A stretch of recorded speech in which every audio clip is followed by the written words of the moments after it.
All right, so here we are now with another day, another dollar, another few moments of wondering how stupid this haircut looks. Today I'd like to talk about a character which is often overlooked and is yet quite significant and implies a lot. And this character, this fictional character, comes from Robert Louis Stevenson's classic Treasure Island. Classic book, classic story. I'm sure you've heard it. I'm sure you've at least heard of it. And there is this character in this story that I'd like us to just take a quick look at, just to see some of the dynamics that are going on. Because when I looked at this character again recently, I found it to be quite insightful, the message that was there. Now, to set the stage a bit, Treasure Island begins in an inn, in a sort of motel, hotel, holiday stay place, back in the days of buccaneers, sailors and pirates. And there is this character that keeps turning up, known only as the captain, and the boy that works there, who's the lead role, the character of the story, who we really see these characters through the eyes of, is sort of working there, and his parents own the inn. And he's sort of talking about, well, what it's like to see this captain. And this captain is a pretty shady character. He's sort of got some dark sides to him. He's a bit forceful. He's a bit rough. He's a bit like there's something about him that is very dark and twisted. And of course, we find out soon enough that he was a pirate, and he was actually a little bit on the run from a number of people who were after him.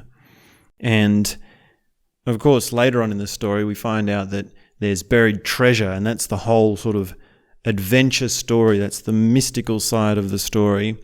But where this character of interest comes in is just in this moment right before they go off on their adventure. And the character is Blind Pew. And this character is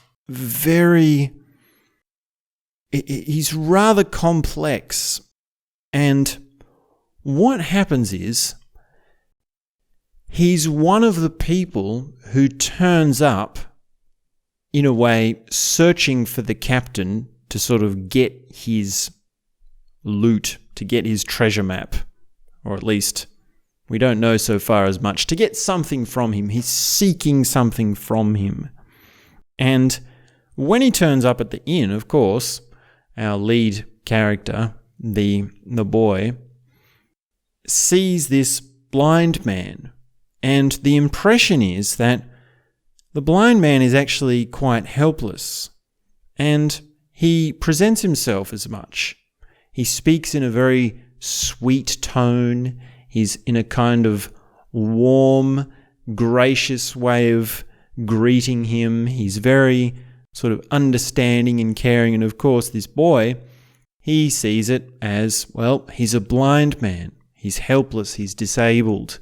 There's something very much unfortunate about his situation. And Blind Pew, he has this thing of goodness about him. He has this kind of gentle persona.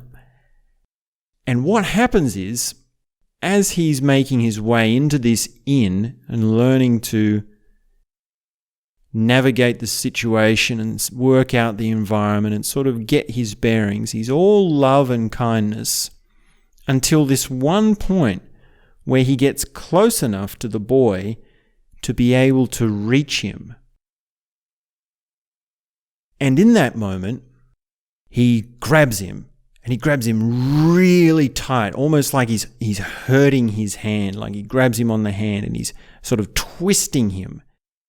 And immediately his whole demeanor changes, his whole voice, his whole way of talking, and he pulls the boy close to him and really puts him under his thumb, right? He's got him. He's got him around the neck, got him by the hand, and he says to him, "Where's Billy Bones? Where's the captain? I'm after him."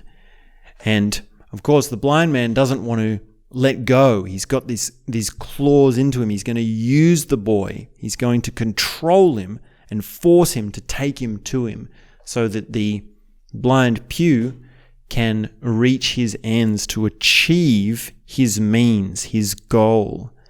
And what actually ends up happening is eventually the boy does manage to wriggle out, and there's this very tense moment where the boy has wriggled out and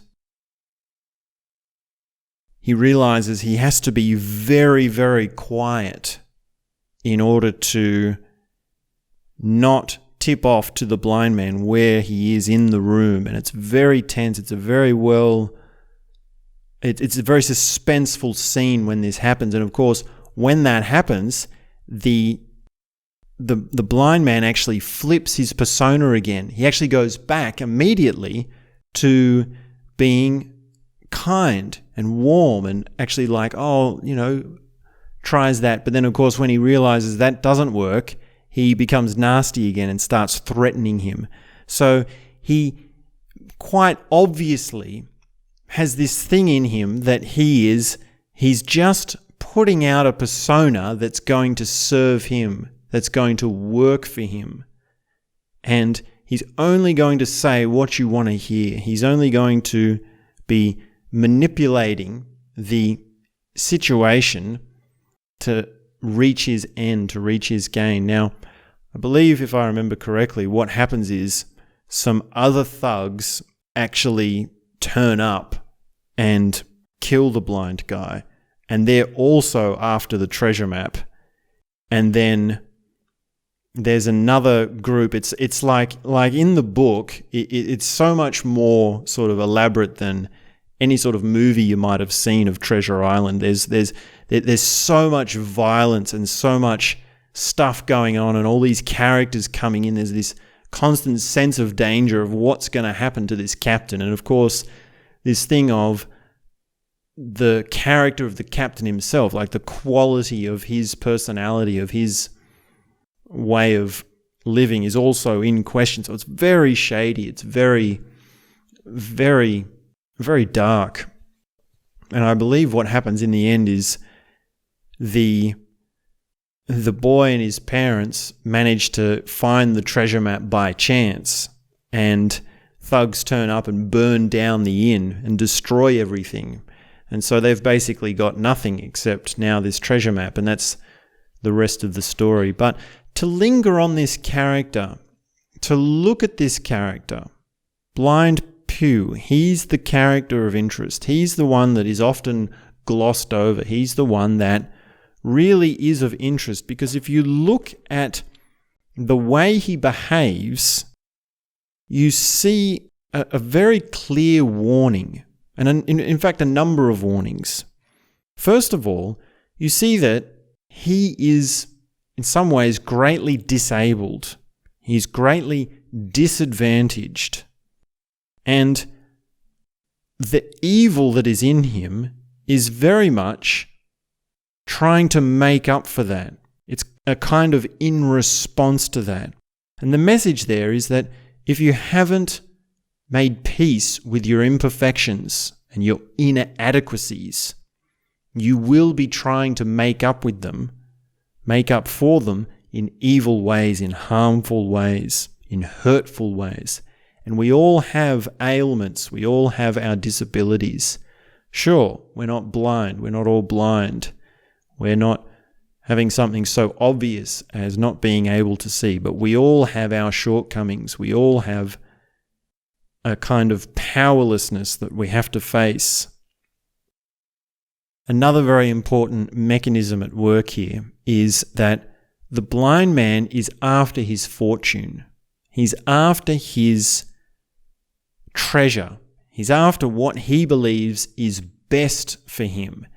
And that's a very similar motive that actually drives through the characters for the rest of the book. It's almost like there's a micro story in this character that is then reflected out into the rest of the entire narrative, because this blind man has turned up under the motivation of wanting his glory. He wants the riches, he wants the treasure, he wants the power of having the gold. And it's quite evil the way in which he goes about doing that. And of course, it is his downfall in the end, right? It is the reason he ends up dying. It's because he's been caught up and involved in these shady characters chasing after this treasure. So it is his downfall. So there is a lot in what is it that you're seeking and what means will you take in order to achieve it, to arrive at it.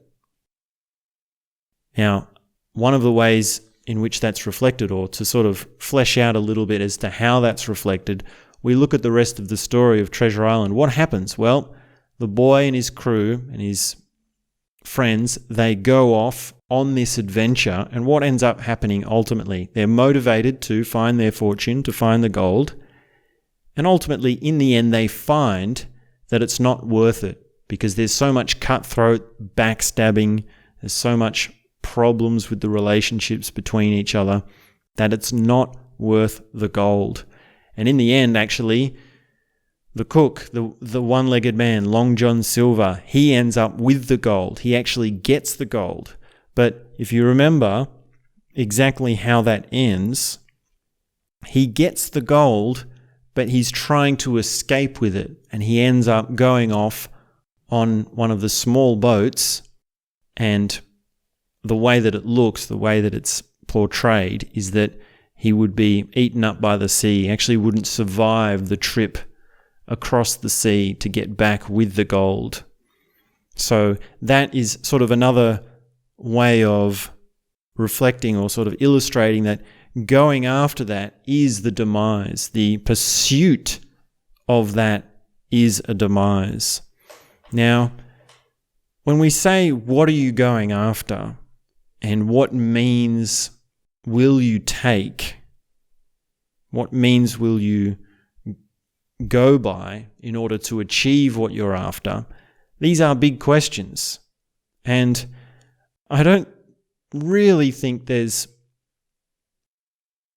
anything too much wrong with material gain, with actually going after the gold and money, right? I'm as much for that as I am for many other pursuits. Of course, that unto itself as a singular pursuit is pathological and will lead to missing out on so much, right? And so much pain and so much hurt. But really, it's more nuanced than we can put. It's more nuanced than just a metaphorical narrative can portray. But at least there's something to learn in this blind man. At least there's something to learn in Blind Pew, who was appearing to be so nice and so kind and so well-intentioned, and yet to suddenly become very controlling, right? You can say that about almost anyone that is controlling. And I don't want to instill a sense of mistrust, right? Because the other side of this is that you do have to trust people. It is not that everyone who is nice has some hidden agenda behind them, which is self-serving and evil. That is not the case at all, of course. How you decide that, how you see that, is a lot more nuanced and requires a bit more intuition. And in fact, if you're not going to trust people, if you're not going to give people the benefit of the doubt, then you're not going to be able to get very far in life. And in fact, you could say that that's another sort of theme through the book, which is that this boy, who I've forgotten the name of now, I wish I could remember his name. It's not Jack, or is it Jack? Or am I thinking of Jack Sparrow? It's not Huckleberry Finn. I'm getting my literature mixed up right now. Anyways, I can't remember his name, but he, in his character, is trusting, and he ends up trusting the man who betrays him, which is Long John Silver. So that is sort of another lesson, and it's not a clear-cut black and white story. It's actually got the nuances to it, which is that every person you interact with has a different motive behind them, has a different thing to achieve, a different way of going about and having their sort of play. Now, there is another sort of quick little thing that we can add on to this, which is the character who did get the gold and lived with the gold. They actually survived to have the gold. And this was the guy that went back to the island and dug up the treasure, but he was marooned on the island. There was no way that he could get back. And he was the one who had hidden it when they'd initially turned up to get the treasure, right? When Long John Silver and all his crew turned up to get the treasure, then it wasn't there. It wasn't where the map had said, and that was because this other guy had taken it. But the insight there is that you've achieved your goals. You've got the fortune that you're after, but really it's worthless to you. Really, it's not so much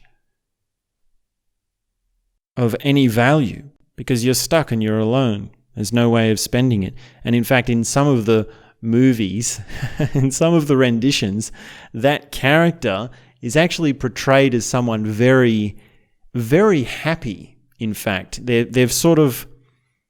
It's almost like he's come to the realization that, it didn't matter, and I've survived, and I've somehow had a fulfilling life despite reaching my fortune and having it turn sour or having it turn out to be worthless. He's very much like, haha, I've got you, right? So that's another little insight from this book. But I think for today, that's probably enough to just linger on. I really wanted to accentuate this Blind Pew, who is a character that often gets overlooked in the book and in the movies. And really, Treasure Island is a classic because it has so many of these insights. It has so many of these stories. But at least that's a little bit to think about. So thanks very much. Hope you're having a good day. And we'll be back soon with more.